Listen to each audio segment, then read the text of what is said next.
በስመ አብ ወወልድ ወመንፈስ ቅዱስ አሐዱ አምላክ አሜን። የተወደዳችሁ የአምላካችን የእግዚአብሔር ቤተሰቦች ከጌታችን ከመድኃኒታችን ከኢየሱስ ክርስቶስ ጸጋና ሰላም ምሕረትም ለእናንተ ይሁን። እግዚአብሔር ደግሞ ዛሬን እድል አድርጎ ስለሰጠን ደግሞ በምንም ሁኔታ ውስጥ ሆነን በሚመችም በማይመችም ስፍራዎች ላይ እንኳን ሆነን ይህንን የሚያጽናናውን የደረቁ አጥንቶችን የሚያለመልመውን ለደከመው ብርታት ለወደቀው መነሳት የሚሆነውን የአምላካችንን የእግዚአብሔርን ቃል እንሰማ ዘንድ ሕይወትም ይሆንልን ዘንድ ለጥቅምም ደግሞ ይሆንልን ዘንድ እግዚአብሔር ይህንን ጊዜና ይህን ሰዓት ስለሰጠን ስሙ ለዘላለም የተባረከ ይሁን። ባስለመደን በእርሱ ምሕረትና ቸርነት አሁንም በዚህ ሰዓት ደግሞ የእርሱን ቃል እንሰማለን። አንደኛ ዮሐንስ መልእክት ምዕራፍ 3 ቁጥር 4 እስከ 10 ድረስ ያለውን ቃል በማንበብ እሱ ላይ መሰረት አድርገን የዕለቱን መልእክት እንሰማለን ማለት ነው። አስቀድሜ የእግዚአብሔርን ቃል አነባለሁ። አንደኛ ዮሐንስ መልእክት ምዕራፍ 3 ቁጥር 4 እስከ 10 ያለው ቃል እንዲህ ይላል። ኃጢአትን የሚያደርግ ሁሉ አመፅን ደግሞ ያደርጋል፣ ኃጢአትም አመፅ ነው። እርሱም ኃጢአትን ሊያስወግድ እንደተገለጠ ታውቃላችሁ። በእርሱም ኃጢአት የለም። በእርሱ የሚኖር ሁሉ ኃጢአትን አያደርግም። ኃጢአትን የሚያደርግ ሁሉ አላየውም አላወቀውምም። ልጆች ሆይ ማንም አያስታችሁ። እርሱ ጻድቅ እንደሆነ ጽድቅን የሚያደርግ ጻድቅ ነው። ኃጢአትን የሚያደርግ ከዲያብሎስ ነው። ዲያብሎስ ከመጀመሪያ ኃጢአትን ያደርጋልና፣ ስለዚህ የዲያብሎስን ሥራ እንዲያፈርስ የእግዚአብሔር ልጅ ተገለጠ። ከእግዚአብሔር የተወለደ ሁሉ ኃጢአትን አያደርግም፣ ዘሩ በእርሱ ይኖራልና ከእግዚአብሔርም ተወልዷልና ኃጢአትን ሊያደርግ አይችልም። የእግዚአብሔር ልጆችና የዲያብሎስ ልጆች በዚህ የተገለጡ ናቸው። ጽድቅን የማያደርግና ወንድሙን የማይወድ ሁሉ ከእግዚአብሔር አይደለም። ስለ ቃሉ የእግዚአብሔር የአምላካችን ስም ለዘላለም የተባረከ ይሁን። እንግዲህ አስደናቂ የእግዚአብሔር መልእክት ነው። በእርግጥ ይህ ክፍል የሚነግረን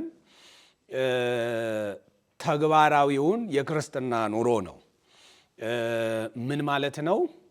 አማኞች የእውነት ወንጌል የእውነት ቃል በልባቸው ከበራ ደግሞ እግዚአብሔር በላከው በልጁ በኢየሱስ ክርስቶስም በማመን የዘላለምን ሕይወት ያገኙና የተቀበሉ በክርስቶስ የሚያምኑ አማኞች እንዴት ባለ ሕይወት ወይም ደግሞ እንዴት ባለ የቅድስና ኑሮ መኖር እንዳለባቸው የሚያወራ ክፍል ነው። ተግባራዊ የክርስትና ትምህርት የምንለው እሱን ነው። እንዴት አማኞች መመላለስ ይገባቸዋል፣ እንዴት ይመላለሱ፣ በተለይ ከቅድስና በጽድቅ ከመኖር ደግሞ በፍቅር ከመኖር በእውነትም ከመኖር ጋር የተያያዘ ክፍል ነው። ይሄ አንደኛ ዮሐንስ መልእክት ምዕራፍ 3 የሚነግረን እንደው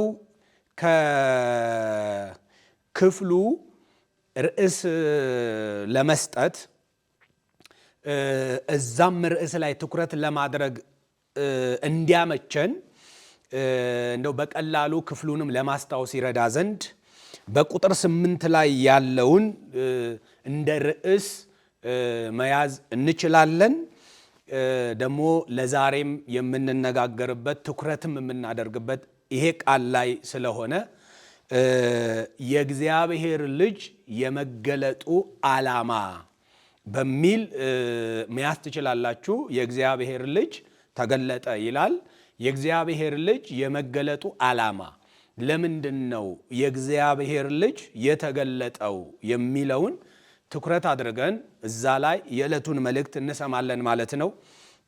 የእግዚአብሔር መንፈስ የጥበብና የመገለጥን መንፈስ እሱ እንዲረዳን እንዲያግዘን በማስተዋልም ሰምተን ደግሞ ለሕይወት እንዲሆንልን የእግዚአብሔር ልጅ ጌታችን ኢየሱስ ክርስቶስ የተገለጠበትን መሰረታዊ ዓላማ መረዳት የምንችልበትን ኃይል እንዲሰጠን ከጸሎትም ጭምር ከጸሎትም ጋር እንድንሰማው አሳስባለሁኝ። እግዚአብሔር ሁላችንን ያግዘን። ስለሚያግዘንና ደግሞ ስለሚረዳንም ለስሙ ክብር ይሁንለት። እንግዲህ የእግዚአብሔር ልጅ የመገለጡ ዓላማ ምንድን ነው? የእግዚአብሔር ልጅ ተገለጠ ይለናል። የእግዚአብሔር ልጅ የተገለጠበት ዓላማ ምንድን ነው የሚለውን ዮሐንስ ይነግረናል። ዮሐንስ ብቻ አይደለም፣ ቅዱሳት መጻሕፍት በሙሉ እሱን ነው ትኩረት አድርገው የትኩረት አቅጣጫቸው አድርገው የሚነግሩን ይሄንን ነው። ዮሐንስ በመልእክቱ ላይ በምዕራፍ 1 ላይ ማለቴ ነው ሲናገር አንደኛ ዮሐንስ መልእክት ምዕራፍ 1 ቁጥር 1 ላይ በመገለጥ ነው የሚጀምረው። ምንድን ነው የሚለው? አንደኛ ዮሐንስ ምዕራፍ 1 ቁጥር 1 ላይ ስለ ሕይወት ቃል ከመጀመሪያው የነበረውንና የሰማነውን በዓይኖቻችንም ያየነውንና የተመለከትነውን እጆቻችንም የዳሰሱትን እናወራለን ካለ በኋላ ሕይወትም ተገለጠ፣ አይተንማል፣ እንመሰክርማለን ይላል። በመገለጥ ይጀምራል። ምን ተገለጠ ብሎ ነው የሚጀምርልን? ሕይወት ተገለጠ ብሎ ይጀምርልናል። ስለ መገለጥ ከየት? ከአብ ዘንድ የነበረ ደግሞ ለእኛ የተገለጠ በዓይኖቻችን ያየነውን በጆሮቻችን የሰማነውን በእጆቻችንም የዳሰስነውን ለእኛም የተገለጠውን የዘላለምን ሕይወት ወይም ደግሞ የሕይወትን ቃል እናወራላቸዋለን። ምን ያለ ነው? ይሄ የሕይወት ቃል የተገለጠ ነው። ምን ተገለጠ ይለናል? ሕይወት ተገለጠ ይለናል። በወንጌል ውስጥ ደግሞ ይሄ ሕይወት ክርስቶስ እንደሆነ በዮሐንስ ወንጌል ምዕራፍ 14 ቁጥር 6 ላይ ሕይወት እንደሆነ ይነግረናል። እንደገና በዮሐንስ ወንጌል ምዕራፍ 11 ቁጥር 25 ላይ ትንሣኤና ሕይወት እኔ ነኝ ብሎ እዛ ላይም ይነግረናል። እንደገናም ደግሞ ዮሐንስ ወንጌል ምዕራፍ 10 ቁጥር 10 ላይም እኔ ሕይወት እንዲሆንላችሁና እንዲበዛላችሁ መጣው ብሎም ደግሞ ተናግሯል። ስለዚህ ያ ሕይወት ክርስቶስ ኢየሱስ እንደሆነ መጽሐፍ ቅዱስ ይነግረናል፣ ወይም ደግሞ የእግዚአብሔር ልጅ እንደሆነ። እንግዲህ ከምዕራፍ 1 ጀምሮ ስለ እግዚአብሔር ልጅ መገለጽ ወይም ስለ ሕይወት ቃል መገለጥ፣ ስለ ዘላለም ሕይወት መገለጥ ይነግረናል። ምዕራፍ 3 ላይ ደግሞ ይሄ የተገለጠው የእግዚአብሔር ልጅ ወይም የተገለጠው የዘላለም ሕይወት ከአብ ዘንድ የነበረው ያ ለእኛ የተገለጠው ሕይወት እሱን በመቀበልና በማመን እንዴት እሱን ደስ ሊያሰኝ በሚችል መንገድ እንዴት መኖር አለብን የሚለውን ነው በዋናነት ትኩረት የሚያደርገው። እኛ ግን ትኩረት የምናደርገው የተገለጠበት ዓላማ ግን ምንድን ነው? ለምንድን ነው የተገለጠው? የእግዚአብሔር ልጅ ተገለጠ ይለናል።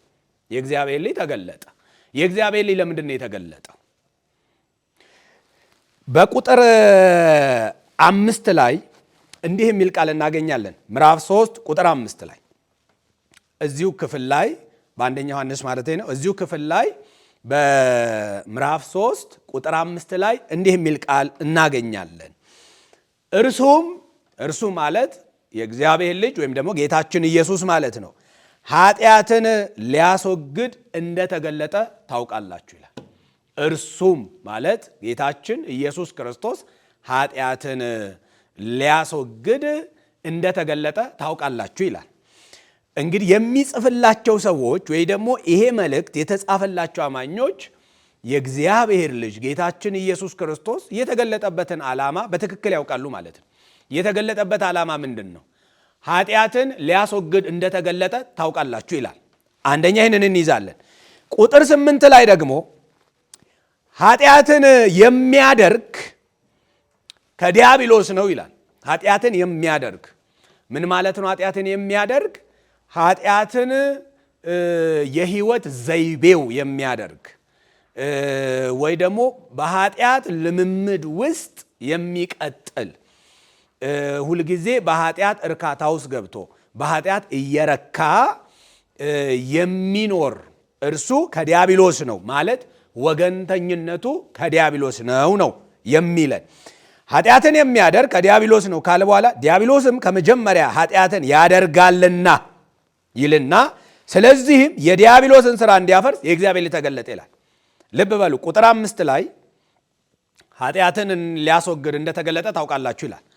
ቁጥር 8 ላይ መጣና ደግሞ የዲያብሎስን ሥራ እንዲያፈርስ የእግዚአብሔር ልጅ ተገለጠ ይለናል። ለምን ተገለጠ የእግዚአብሔር ልጅ? ኃጢአትን እንዲያስወግድ። ለምን ተገለጠ የእግዚአብሔር ልጅ? የዲያብሎስን ሥራ እንዲያፈርስ። ምንድነው የዲያብሎስ ሥራ? ይህንን በደንብ ማወቅ አለብን። የዲያብሎስ ሥራ ምንድን ነው? የዲያብሎስ ሥራ ኃጢአት ነው። ይህንን እንዴት ነው ያወቀው? ይኸው እዚሁ ክፍል ላይ ማየት እንችላለን። ቁጥር 6 ላይ በእርሱ የሚኖር ሁሉ ኃጢአትን አያደርግም። በክርስቶስ የሚኖር ኃጢአትን አያደርግም። ኃጢአትን አያደርግም ማለት የኑሮ ዘይቤ አድርጎ አይቀጥልም ማለት ነው። በኃጢአት ልምምድ ውስጥ ሁል ጊዜ ኃጢአትን አልሞ አስቦ አቅዶ አያደርግም። ላይፍ ስታይሉ አያደርግም ማለት ነው። ኃጢአትን የሚያደርግ ሁሉ አላየውም አላወቀውም ካለ በኋላ አሳሳቾች ስለነበሩ ኃጢአት ብታደርጉ ምንም ችግር የለውም። በእርግጥ ይህ ትምህርትም በዚህም ዘመን እንዳለ የታወቀ ነው። ምንም ችግር የለውም፣ በስጋ የሚሰራ ኃጢአት ጽድቅም ኩነኔም አይደለም። ምንድን ነው? ከእግዚአብሔር ጋር ያለን ንብረት የሚያበላሽ አይደለም። ደህንነታችንን እንደው አንድ ጊዜ ክርስቶስ ኢየሱስን በማመን ተገኝቷል የሚል ልክ ያልሆነና መጽሐፍ ቅዱሳዊ መሰረት የሌለው ትምህርት እንደሆነ እንድትገነዘቡ ፈልጋለሁ። ክርስቲያን በኃጢአት አይጫወትም፣ ከኃጢአትም ጋር ምንም ኅብረት የለውም። ኅብረታችን ከአባት ከልጁም ከኢየሱስ ክርስቶስ ጋር ነው። ይህ ማለት እንግዲህ አንደክምም ማለት አይደለም። አንደኛ ዮሐንስ ምዕራፍ 1 ላይ ማየት እንችላለን። ኃጢአት የለብንም ብንል እንዋሻለን ተብሎ ተጽፏል። እንደ አንስትም አንበድልም አናጠፋም ማለት አይደለም። ግን የኑሮ ዘይቤያችን አድርገን ደግሞ ዕለት ዕለት ኃጢአትን እየሰራን ለኃጢአት ፕሮግራም ይዘን ግን መቀጠል አንችልም። ይሄንን ነው እያለ ያለው። እነዚህ ሐሰተኞች ግን ያሳስታሉ፣ ችግር የለውም የሚል ትምህርት ይዘው ስለገቡ ማለት ነው። ማንም አያስታችሁ አለ።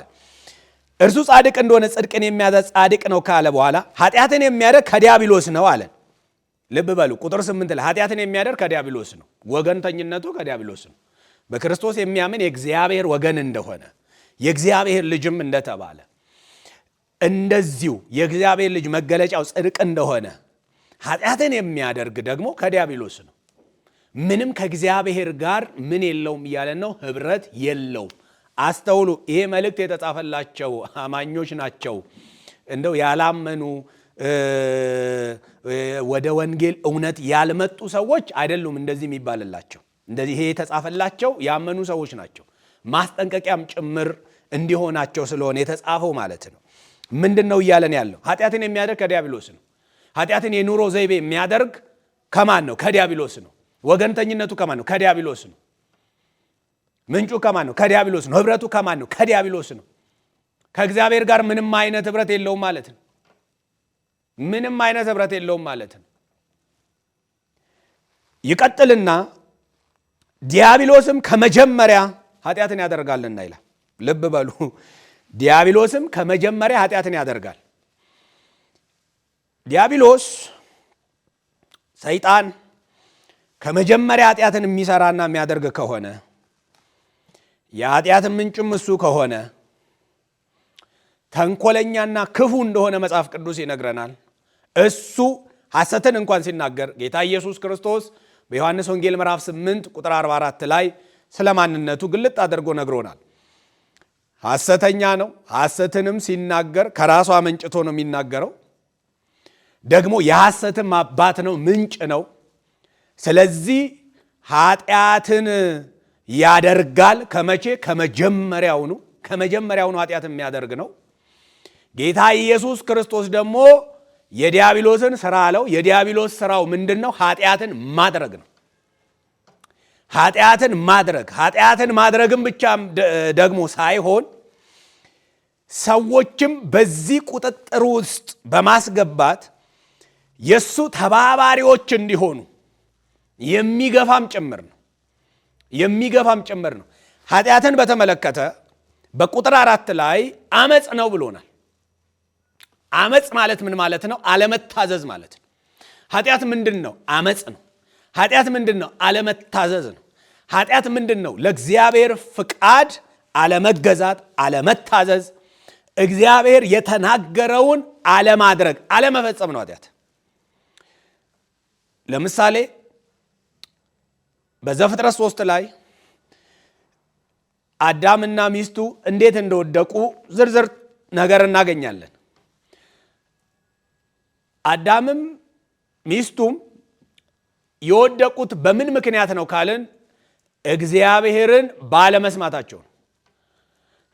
እግዚአብሔርን አለመስማት ማለት ነው ምን ማለት ነው? እግዚአብሔርን አለመታዘዝ ማለት ነው። እግዚአብሔርን አለመታዘዝ ማለት ነው። ዘፍጥረት 2:16 እና 17 ላይ እግዚአብሔር ለአዳም ትእዛዝ ሰጥቶታል። ምን የሚል? በገነት መካከል ካለው ዛፍ ሁሉ ትበላለህ፣ ነገር ግን ክፉንና ደጉን ከሚያሳውቀው ዛፍ እንዳትበላ፣ እሱን በበላ ቀን ምን ትላለህ? ትሞታለህ ብሎታል። ስለዚህ በላ፣ እግዚአብሔር ያለው ሆነ። ምን ሆነ? ሞተ። በወደቀ ጊዜ በአመሻሹ ላይ የእግዚአብሔር ድምፅ በኤደን ገነት ሲመላለስ አዳም አዳም ወዴት ነህ አለው። አይ ራቁቴን ስለሆንኩ ፈራው ተሸሸኩ አለው። ራቁትን መሆንን ማን ነገረ? እንዳትበላ ካዘዝኩ በላህን አለው። ከዚያው እንደሚታወቀው ከኔ ጋር እንድትሆን የሰጠኸኝ እሷ አበላችኝ አለ። እሷም እንደዚሁ ደረደረች። እግዚአብሔር ግን አዳምን በፍርድ ሂደት ውስጥ የተናገረው አንድ ቃል አለ። አትብላ ካልኩ በልተሃል፣ የሚስትህንም ቃል ሰምተሃል ብሎታል። ልብ በሉ፣ መስማት የነበረበት የእግዚአብሔርን ድምፅ ነበር አትብላ የሚለው። ግን የማንን ድምፅ ነው የሰማው? የሚስቱን ድምፅ ነው የሰማው። አለመታዘዙ ከየት መጣ? ካለመስማት። ማንን ካለመስማት? እግዚአብሔርን ካለመስማት። ይሄ ደግሞ ወዴት ይመራል? ወደ አመፅ። ኃጢአት ምንድን ነው? አመፅ። ይሄን አመፅ ማን የጀመረው? ዲያብሎስ። በመጀመሪያ ኃጢአትን ያደርጋል። ዲያብሎስ የሚታዘዝ ማንነት ያለው አይደለም፣ አመፀኛ ነው። አመፀኛ ነው። እግዚአብሔርን ዛሬ የማይታዘዙ የእግዚአብሔርን ድምፅ የማይሰሙ በሙሉ ምኖች ናቸው ካልን አመፀኞች ናቸው። አመፀኞች ናቸው ወገኖች። አመፀኞች ማለት የማይታዘዙ ማለት ነው። ስለዚህ የዲያብሎስ ስራው ምንድን ነው? ኃጢአት ነው። ኃጢአት ምንድን ነው? አመፅ ነው፣ አለመታዘዝ ነው። ከእግዚአብሔር ውጭ ሌላ ድምፅ መስማት። ከእግዚአብሔር ውጭ ሌላ ድምፅ ሲሰማ የእግዚአብሔርን ድምፅ ምንድን ነው? ችላ ማለት፣ ለዛ ተገቢውን ምላሽ አለመስጠት ማለት ነው። ስለዚህ ዮሐንስ ምንድን ነው እያለን ያለው? ኃጢአት እንዲያስወግድ ተገለጠ። ኃጢአት ማን ነው የሚያደርገው? ዲያብሎስ። ከመቼ? ከመጀመሪያ። ይሄንን ወዴት አመጣ? ወደ ሰው። ስለዚህ ሰው ሁሉ ምን ሆነ? የማይታዘዝና በእግዚአብሔር ላይ አመፀኛ ነው የሆነው። በእግዚአብሔር ላይ አመፀኛ። ከዘፍጥረት 3 ጀምሮ የሰው ልጅ በሙሉ ምንድን ነው? አመፀኛ ነው። ሮሜ ምዕራፍ 3 ቁጥር 23 እንደሚነግረን ሁሉ ኃጢአትን ሰርተዋል ይላል። ሁሉ ኃጢአትን ሰርተዋል፣ የእግዚአብሔርም ክብር ጎሏቸዋል። ኃጢአት ምንድን ነው? አመፅ ነው፣ አለመታዘዝ ነው። እና የእግዚአብሔር ለምንድን ነው የተገለጠው? ይሄን አለመታዘዝ ሊያስወግድ እያለን ነው። ይሄንን አመፅ ሊያስወግድ ማለት ነው። ይሄንን የዲያብሎስን ስራ ሊያፈርስ ማለት ነው። ዮሐንስ ይሄንን ነው የሚነግረን። ለምንድን ነው የእግዚአብሔር ልጅ የተገለጠ? የእግዚአብሔር ልጅ የተገለጠበት ዓላማ ምንድን ነው? የዲያብሎስን ስራ ሊያፈርስ ነው። የዲያብሎስ ስራው ምንድን ነው? ኃጢአት። ኃጢአት ምንድን ነው? አመፃ። ኃጢአት ምንድን ነው? አለመታዘዝ። ኃጢአት ምንድን ነው? እምቢተኝነት። ይሄንን እንዲያፈርስ የእግዚአብሔር ልጅ ተገለጠ። ወገኖች ይሄንን ታስተውላላችሁ ወይ? በኃጢአት ጸንተን እንዳንኖር የሚያደርገን አቅም ይሄ ነው። በመሰረቱ ይሄ ነው። ይሄንን ማወቅ ኃጢአትን የህይወት ዘይቤያችን አድርገን እንዳንቀጥል ማነቆ የሚሆነን ይሄ ነው። ማሰሪያ የሚሆነን ይሄ ነው። ወጥመድ የሚሆነን ይሄ ነው። የትኛው? ኃጢአትን እኮ ሊያስወግድ ነው የተገለጠ የእግዚአብሔር ልጅ።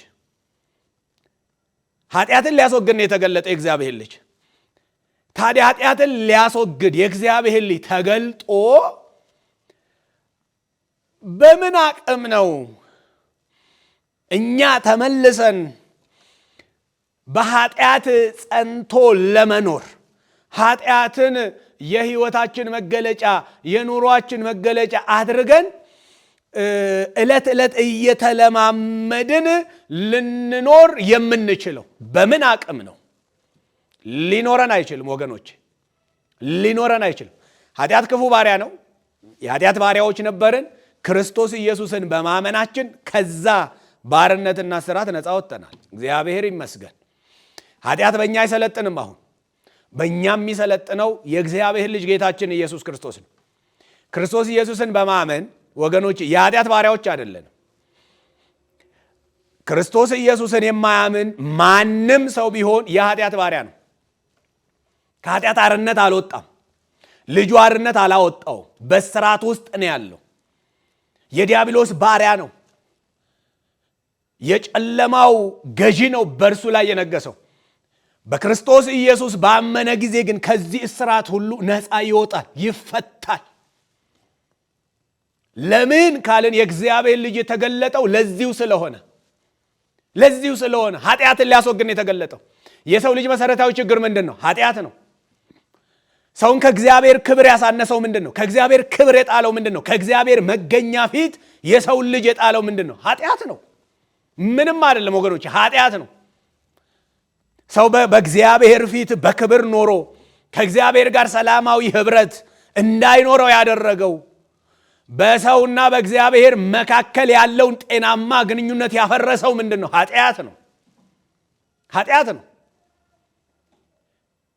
ይሄንን ኃጢአት ደግሞ ጌታ ኢየሱስ ክርስቶስ ሊያስወግድ ተገለጠ። ይሄንን እንረዳ። ጌታ ኢየሱስ የተገለጠበት ዓላማ ኃጢአትን ለማስወገድ ነው። የእግዚአብሔር ልጅ የመገለጡ ዓላማ ኃጢአትን ሊያስወግድ ነው። ኃጢአት ካልተወገደ ደግሞ እኛ ከእግዚአብሔር ጋር ሰላማዊ ህብረት ሊኖረን አይችልም። ህይወታዊ ህብረት ሊኖረን አይችልም። የእግዚአብሔር ልጆች ልንሆን አንችልም። የዘላለምን ህይወት ልናገኝ አንችልም። ምን ካልተወገደ? ኃጢአት ካልተወገደ። ስለዚህ ዮሐንስ ምን እያለ የምስራች እኮ ነው እየነገረን ያለው። የተገለጠውን ብርሃን ነው እየነገረን ያለው። ተስፋ የሌላቸውን ቃላቶች አይደለም የሚነግረን። ህይወት ያዘለውን እውነት ነው የሚነግረን። ጨለማን አይደለም የሚያሳየን፣ የተገለጠውን ብርሃን ነው የሚያሳየን። ተስፋ ቢስነትን አይደለም የሚነግረን። ተስፋን ሊቀጥል የሚችል ወደ መቃብር የሚያወርደንን አይደለም፣ ከመቃብር ሊያወጣን የሚችለውን እውነት ነው የሚነግረን። ምንድነው ያ እውነት? የሰው ልጅ ችግር ምንድነው? ኃጢአት ነው። የሰው ልጅ ከክብሩ ያዋረደው ምንድነው? ኃጢአት ነው። ለተፈጠረበትም ዓላማ እንዳይኖር ያደረገው ምንድነው? ኃጢአት ነው። ከዛ ኃጢአት ደግሞ ነፃ ሊያወጣውና የኃጢአቱን ምስራት ሊፈታ የእግዚአብሔር ልጅ ተገለጣል። ወገኖች ይህንን ታስተውላላችሁ ወይ? እንደ እግዚአብሔር ልጅ የተገለጠበት ዓላማ ቃሉ በሚለው ልክ ተረድተነዋል ወይ? ገብቶናል ወይ? ወገኖቼ ይሄንን ከገባንና ይሄንን ካወቅን ይሄንንም ከተረዳን ወገኖቼ ከእግዚአብሔር ጋር ተጣብቀን ለዘላለም እንኖራለን። የክርስትና ልኬቱ ይሄ ነው። ጌታ ኢየሱስ ክርስቶስ ለምን ተገለጠ? ለምንድን ነው የተገለጠ? የመገለጡ ዓላማ ምንድን ነው? ለምንድን ነው የተገለጠው? ኃጢአት ወገኖቼ የሰው ልጅ ችግር ይሄ ነው። በመሰረቱ ስጋዊ ህመም የሰው ልጅ ከእግዚአብሔር አይነጥለው። ዛሬም ታምነው በጌታ ሆነው በልዩ ልዩ አይነት ህመም ውስጥና ስቃይ ውስጥ እያለፉ ከጌታ ጋር ያላቸውን ህብረት አስጠብቀው የሚቀጥሉ ብዙ ወገኖች አሉ።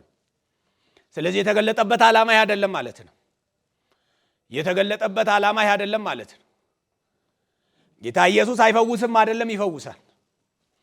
እንደው ከምድራዊ ከተለያየ ችግር ሊያወጣን ነው የተገለጠው እንዳንልም ጌታ ኢየሱስ ከዛ አያወጣም አይደለም።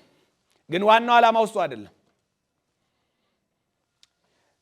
በምድር ድሆች የሆነውን ባለጠጋ ሊያደርገን በምድራዊ ሕይወት የተጎሳቆለውን አልብሶ የሆነ ነገር ሊያደርግ ዋናው ዓላማ ውስጡ አይደለም ወገኖቼ። አብዛኛውም ክርስቲያን የሚተላለፈው በዚህ ምክንያት ነው። በቃ የሚተላለፈው ይሄ ይግባን። ይሄ ነው የመጽሐፉ እውነት ወገኖቼ። የዚህ ቃል እውነት ይሄ ነው። ምን የእግዚአብሔር ልጅ የተገለጠበት ዋና ዓላማ በእኛና በእግዚአብሔር መካከል ያለውን የጥል ግርግዳ፣ ማን ነው ያ የጥል ግርግዳ? ኃጢአት። እሱን ንዶ እኛን እግዚአብሔር ወደሚፈልገው ሕይወታዊ ህብረት ሊያስገባን የተገለጠው ከኃጢአት እስራት ከዲያብሎስ ግዛት ነፃ ሊያወጣን ቆላስይስ መልእክት ምዕራፍ 1 ቁጥር 13 እና 14 እንደሚነግረን ከጨለማው ስልጣን አዳነን ተብሎን፣ ከጨለማው ስልጣን ከዲያብሎስ ግዛት ማለት ነው፣ ከሱ ቀንበር ማለት ነው። ኃጢአት እኮ ክፉ ጌታ ነው። ከዛ ክፉ ጌታ ሊያወጣን ነው ጌታ ኢየሱስ ክርስቶስ የተገለጠው። ይሄ ነው ምስራቹ ምንድን ነው? ማቴዎስ ወንጌል ምዕራፍ 1 ቁጥር 21 ላይ ታስታውሳላችሁ። መልአኩ በህልም ለዮሴፍ ሲነግረው ስሙንም ኢየሱስ ትለዋለህ፣ ትርጓሜውስ ሕዝቡን ከኃጢአታቸው ያድናቸዋልና። ኃጢአት በሽታ ነው ማለት ነው፣ ያውም ክፉ በሽታ። ማንም የሚያድነው በሽታ አይደለም። ከጌታ ከኢየሱስ ክርስቶስ በቀር ከኃጢአት ሊያድን የሚችል መድኃኒት ወገኖቼ፣ ከኃጢአት ህመም ሊፈውስ የሚችል መድኃኒት ኖሮም አያውቅም፣ ወደፊትም ሊኖር አይችልም። ብቸኛ የኃጢአት መድኃኒት ሆኖ ከእግዚአብሔር ዘንድ የተገለጠልን የእግዚአብሔር ልጅ ኢየሱስ ነው። ብቸኛ ኃጢአት መድኃኒት፣ ሁሉን የመታ ኃጢአት፣ ሁሉን ወደ መቃብር ያወረደ ኃጢአት፣ ሁሉን የበከለ፣ ሁሉን ከእግዚአብሔር እቅፍ ያወረደ፣ ከሰማያዊ ክብር ያወረደ ኃጢአት። ይሄንን ገለል አድርጎ ሰውን እግዚአብሔር ወደ ፈጠረው ዓላማ ሊመልስ የተገለጠ የእግዚአብሔር ልጅ ኢየሱስ ነው። ለስም አጠራሩ ክብር ይሁንለት ወገኖቼ። ለምን ተገለጠ? ኃጢአትን ሊያስወግድ ተገለጠ። ይሄንን እንረዳ። ይሄን ካወቅን፣ ይሄ ከገባን ወገኖቼ፣ እንደው ቃሉ እንደሚለው በዚህ ልክ ይሄ እውነት ገብቶን ከሆነ በኃጢአት አንጫወትም። ኃጢአትን ሱስ አድርገን አንለማመደው። ያልተቀበልነውን ህይወትም አንኖርም። ነፃ ከወጣንበት ነገር አሁንም ተመልሰን እዛ ውስጥ አንገባም። ዮሐንስ እየነገረን ያለው ይሄ ነው። ስለዚህ በመጀመሪያ የእግዚአብሔር ልጅ የመገለጡ ዓላማ ምንድን ነው ካልን፣ ይኸው ዮሐንስ እንደሚነግረን ኃጢአትን እንዲያስወግድ ተገለጠ። ኃጢአት ምንድን ነው? አመፃ ነው። ኃጢአት ምንድን ነው? አለመታዘዝ ነው። የዲያብሎስ ሥራ ምንድን ነው? ኃጢአት ነው። ሰውን ሁሉ ወደ መቃብር ያወረደ ምንድን ነው? ኃጢአት ነው። ታዲያ ኢየሱስ ለምን ተገለጠ? ከዚህ ኃጢአት ሊያድነን፣ ሊያተርፈን። ዮሐንስ ታስታውሳላችሁ፣ በዮሐንስ ወንጌል ምዕራፍ 1 ቁጥር 29 ላይ አየውና እነሆ የዓለምን ኃጢአት የሚያስወግድ የእግዚአብሔር በግ አለ። አያችሁ፣ የዓለምን ሁሉ ኃጢአት የሚያስወግድ የእግዚአብሔር በግ ነው። ለዓለም ሁሉ የተገለጠ መድኃኒት ነው። ዓለሙ ሁሉ ያየው መድኃኒት ማለት ነው። ነገር ግን የተቀበሉት ከኃጢአት በሽታና ደዌ ምን ማለት ይችላሉ? መዳን ይችላሉ። ዛሬም ይህንን መልእክት የምትሰሙ ወገኖች ምናልባት በኃጢአት እስራት፣ በኃጢአት በሽታ፣ በኃጢአት ደዌ ተይዛችሁ ያላችሁ መድኃኒቱ ይኸውና፣ መድኃኒቱ ይኸው ተገልጧል ነው የሚለን ቅዱስ ቃሉ። መድኃኒቱ ይኸው ተገልጧል። አምነንበት መድኃኒትነቱን እንጠቀማለን። ያውም የዘላለም መድኃኒት፣ ለአንድ ሳምንት ለሁለት ሳምንት አይደለም፣ ማስታገሻ አይደለም ወገኖቼ። ኢየሱስ የኃጢአት መድኃኒት እንጂ ኃጢአት ማስታገሻ አይደለም። ማስታገሻ አይደለም ወገኖቼ፣ ለዘላለም ከእስራት ሁሉ ከኃጢአት እስራት ሁሉ የሚፈታ ነው። ስለዚህ የተገለጠበት ዓላማ ይሄንን ነው። ይሄንን አውቀን በመኖር ትክክለኛውን የእግዚአብሔር የሚፈቅደውንና የሚፈልገውን በእኛ ላይ ሊያይ የሚፈልገውን መልክ መኖር እንችላለን ማለት ነው። ሌላው ለምንድን ነው የእግዚአብሔር ልጅ የተገለጠው ወይም ደግሞ የእግዚአብሔር ልጅ የተገለጠበት ዓላማ ምንድን ነው ስንል ወደ ገላትያ መልእክት ምዕራፍ 4 ቁጥር 4 ላይ እንሂድ። ልጆች ሊያደርገን ተገለጠ ይላል። ልጆች ሊያደርገን የተገለጠው ገላትያ መልእክት ምዕራፍ 4 ቁጥር 4 ላይ የእግዚአብሔር ልጅ የተገለጠበትን ሌላ ሁለተኛ ዓላማ ይነግረናል። እንዲህ ይላል ቃሉ፣ ነገር ግን የዘመኑ ፍጻሜ በደረሰ ጊዜ እግዚአብሔር ከሴት የተወለደውን ከሕግም በታች የተወለደውን ልጁን ላከ ይላል፣ እንደ ልጆችም እንሆን ዘንድ ከሕግ በታች ያሉትን ይዋጅ ዘንድ ይላል። እንደ ልጆች እንሆን ዘንድ። ምክንያቱም ኃጢአት ወደ ሕይወታችን ሲመጣ የዲያብሎስ ልጆች ነው ያደረገን። በቃ ምንም እግዚአብሔር በሕይወታችን ውስጥ የለም። ሕይወታችንን የገዛው ባሮችም ያደረገን ኃጢአት ነው። ስለዚህ የዲያብሎስ ልጆች ነን። ክርስቶስ ኢየሱስን በማመን ግን የእግዚአብሔር ልጆች መሆን ይቻላል። ስለዚህ እግዚአብሔር ልጁን ለምንድን የላከው ማለት ነው? ልጆቹ ሊያደርገን። እግዚአብሔር ይመስገን በእውነት ማለት ነው። ልጅነት ክብር ነው። ወደ ገዛ ወገኖቹ መጣ፣ የገዛ ወገኖቹ አልተቀበሉትም። ለተቀበሉት ሁሉ ግን በስሙ ለሚያምኑት ለነርሱ የእግዚአብሔር ልጆች የሆኑ ዘንድ ስልጣን ሰጣቸው። የልጅነት መብት ማለት ነው። ዮሐንስ 1:12 እና 13 ላይ ያለ ቃል ነው። የልጅነት ስልጣን ልጆች ሊያደርገን። ለምንድን ነው የእግዚአብሔር ልጅ የተገለጠው? ልጆቹ ሊያደርገን። እግዚአብሔር እኛን የሱ ልጆች ሊያደርገን። ከልጅነት በላይ ምን ክብር አለ? እግዚአብሔር እኮ ያ ትልቁ አምላክ አባታችን ሆነ። ኤፌሶን ምዕራፍ 2 ቁጥር 3 ላይ ከፍጥረታችን እኮ የቁጣ ልጆች ነበርን ነው የሚለው። አስተውሉ። የቁጣ ልጅ እግዚአብሔር የተቆጣባቸው ልጆች ማለት እኮ ነው። የእግዚአብሔር ቁጣ የሚነድባቸው ልጆች እኮ ማለት ነው። ከዛ ከቁጣ ልጅነት ወደ ተወደዱ ልጆች እዚሁ አንደኛ ዮሐንስ መልእክት ምዕራፍ 3 ቁጥር 1 ላይ እኮ የሚነግረን ይሄንን ነው። የእግዚአብሔር ልጆች ተብለን ልንጠራ እኮ ልጆቹ ተብለን እንድንጠራ ራሱ እግዚአብሔር የተትረፈረፈ ፍቅሩን ነው በሕይወታችን ውስጥ ያፈሰሰው። እግዚአብሔር ይመስገን። ታዲያ ከልጅነት ይበልጥ ምን አለ? ከልጅነት የሚበልጥ ምን አለ? አያችሁ፣ ኃጢአታችንን ማስወገድ ብቻ ሳይሆን የእግዚአብሔር ልጆች ሊያደርገን፣ የዲያብሎስ ልጆች ሆነን እንዳንቀር፣ የሱ ተገዦች የሱ ሎሌዎች ሆነን እንዳንቀር እግዚአብሔር ልጆቹ ሊያደርገን ልጁን ገለጠው ወይም ደግሞ ልጁን ላከው። ለምን ልጁ መጣ? ለምንድነው የተገለጠው? ለምንድነው የተወለደው? እኛን እግዚአብሔር ልጆቹ ሊያደርገን፣ ወደ ልጅነት ክብር ሊመልሰን፣ የልጅነትን ስልጣን ሊሰጠን፣ እንደ አባት ሊቀርበን፣ አባት ሊሆነን ማለት ነው። ወላጅ አልባዎች አይደለንም። እግዚአብሔር ይመስገን። በእውነት ወላጅ አልባዎች አይደለንም። የሚራራልን፣ የሚያዝንልን፣ የሚያቅፈን፣ ፊቱን ሁል ጊዜ የሚያበራልን ሩህሩህ አባት አለን። ሩህሩህ አባት አለን። በኢየሱስ ክርስቶስ በኩል አባት አግኝተናል። በኢየሱስ ክርስቶስ በኩል ወገኖቼ እግዚአብሔር ይመስገን። በኢየሱስ ክርስቶስ በኩል አባት አግኝተናል። አባታችን ማን ነው? እግዚአብሔር። እግዚአብሔር በእውነት የኢየሱስ አባት አሁን የኛ አባት ሆኗል። የኢየሱስ አባት ጌታ ኢየሱስ ከሙታን ከተነሳ በኋላ የተናገረውን ታስታውሳላችሁ። ለመቅደላዊት ማርያም ወደ አምላኬና ወደ አምላካችሁ፣ ወደ አባቴና ወደ አባታችኋል አስተሳሰረን ማለት ነው። የኢየሱስ አባት አሁን የኛ አባት ሆኗል። ለምን? ልጁ ተገልጧል። ልጁ ተገልጧል። ልጁ ሲገለጥ እኛን የእግዚአብሔር ልጆች አደረገን። እግዚአብሔር ይመስገን። የእግዚአብሔር ልጆች፣ ያውም ተወዳጅ ልጆች፣ ዋጋ የተከፈለላቸው ልጆች፣ ደም የፈሰሰላቸው ልጆች፣ ልጁ የሞተላቸው ልጆች፣ ስቃይ የቀረላቸው፣ ሞት የተሻረላቸው፣ የዘላለም ፍርድ የቀረላቸው ተወዳጅ ልጆች ሆነ። እግዚአብሔር ለዘላለም ይመስገን። ስለዚህ ለምን ተገለጠ? ልጆቹ ሊያደርገን። ሶስተኛውን ምክንያት እንይ። በአንደኛ ጴጥሮስ መልእክት ምዕራፍ 1 ቁጥር 18 ላይ የሚለውን ቃል ላንብብላችሁ። የእግዚአብሔር ልጅ የተገለጠበት ዓላማ ወይ ምክንያት ወይ ሰበብ። ሶስተኛው አንደኛ ጴጥሮስ ምዕራፍ 1 ቁጥር 18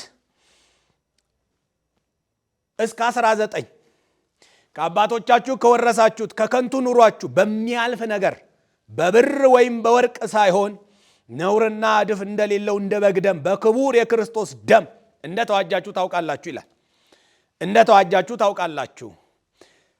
እና ለምንድን ነው የተገለጠው? በክቡር በክርስቶስ ደም እንደተዋጃችሁ ታውቃላችሁ ካለ የዋጀን ክርስቶስ ነው። የዋጀን ክርስቶስ ደግሞ የዋጀን በከበረው ደሙ ነው። በወርቅ አይደለም። መዋጀት የራስ መደረግ ነው። መዋጀት መገዛት ነው። እንደተዋጃችሁ እንደተገዛችሁ ይላል። የሆነ አካል ተገዢዎች ነበርን ማለት ነው። ምንም ጥርጥር የለውም። የዲያብሎስ የኃጢአት ተገዢዎች ነበርን። ከዛ ግዞት ጌታ ኢየሱስ ተገልጦ ወይም የእግዚአብሔር ልጅ ተገልጦ የራሱ አደረገን። ለምንድን ነው የተገለጠው?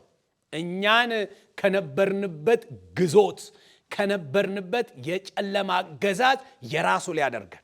አያችሁ፣ አውጥቶ መንገድ ላይ ትቶ ሊሄድ ሳይሆን የራሱ ሊያደርገን ሕይወቱን ሰጠን። የራሱ ሊያደርገን ደሙን አፈሰሰ። እኛን ወርቅን የገዛን ወርቅስ ይችለናል? አልማዝን የገዛን በአልማዝን የተገዛ ነው። በገንዘብን የተገዛ ነው። ወገኖች ሕይወታችን ያገኘነው ሕይወት መቼም ቆላስያስ መልእክት ምዕራፍ 3 ቁጥር 1 እስከ 4 ሕይወታችሁ የሆነ ክርስቶስ ስለሚል የእኛ ሕይወት ክርስቶስ ነው። ፊልጵስዩስ ምዕራፍ 1 ቁጥር 21 ላይ ለእኔ ሕይወት ክርስቶስ ነው ብሏል። ይሄ ያገኘነው ሕይወት ተመኑ ወርቅ አይደለም፣ ብርም አይደለም፣ አልማዝም አይደለም። ምንም ተመን የለውም ወገኖች።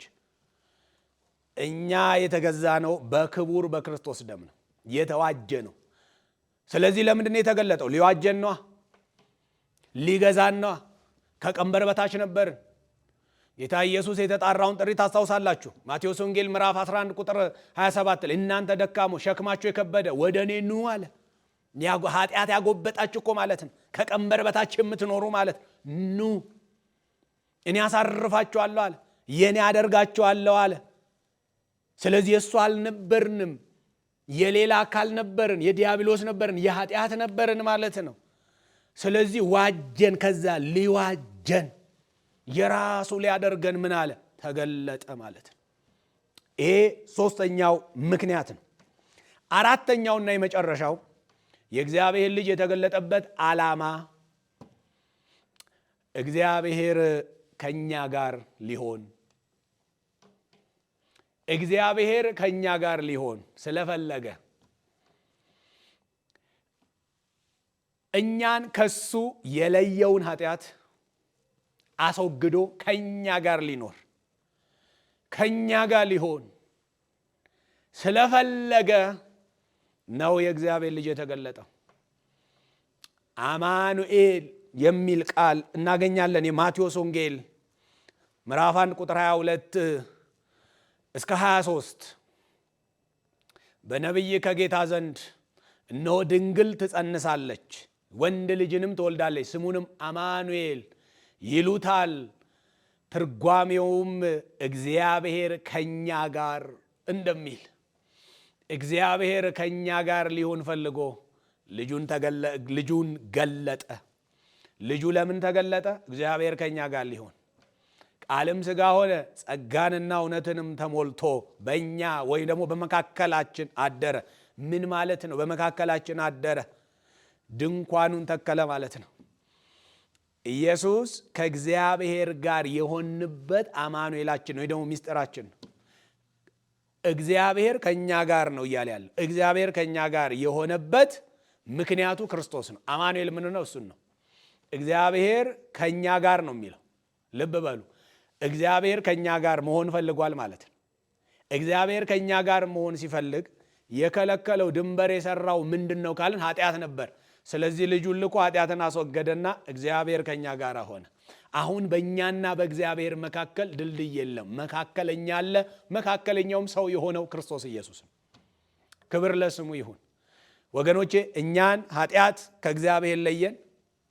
የተገለጠው ልጁ ደግሞ ኃጢአትን ከኛ ለይቶ እኛን ወደ እግዚአብሔር አቀረበ።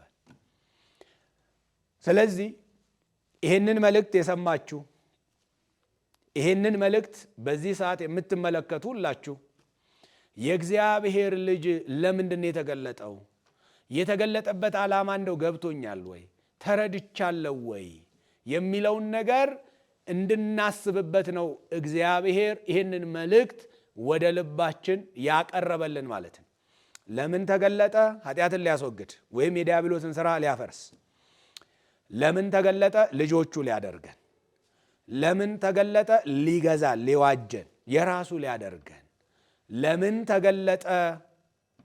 እግዚአብሔር ትልቁ አምላክ ማንም ሊቀርበው በማይችል ብርሃን ውስጥ የሚኖር እሱ ከኛ ጋር ሊኖር አብሮን ሊኖር ማደሪያዎቹ ሊያደርገን ነው የእግዚአብሔር ልጅ የተገለጠው። ስለዚህ ይህንን በማወቅና በማስተዋል ኑሯችን እግዚአብሔርን የሚያከብር፣ ምልልሳችን እግዚአብሔርን የሚያከብር፣ ግንኙነታችን እግዚአብሔርን የሚያከብር፣ ኃጢአትን በመጥላት አመፃን በመጥላት ክፋትን በመጥላት ለእግዚአብሔር በመኖር ጽድቅን በመውደድ ደግሞ በፍቅርና በእውነት በመመላለስ የምንኖርበትን ጸጋ እግዚአብሔር በክርስቶስ ኢየሱስ ያብዛልን። ጸጋ በክርስቶስ ኢየሱስ ይብዛላችሁ። ወስብሐት ለእግዚአብሔር።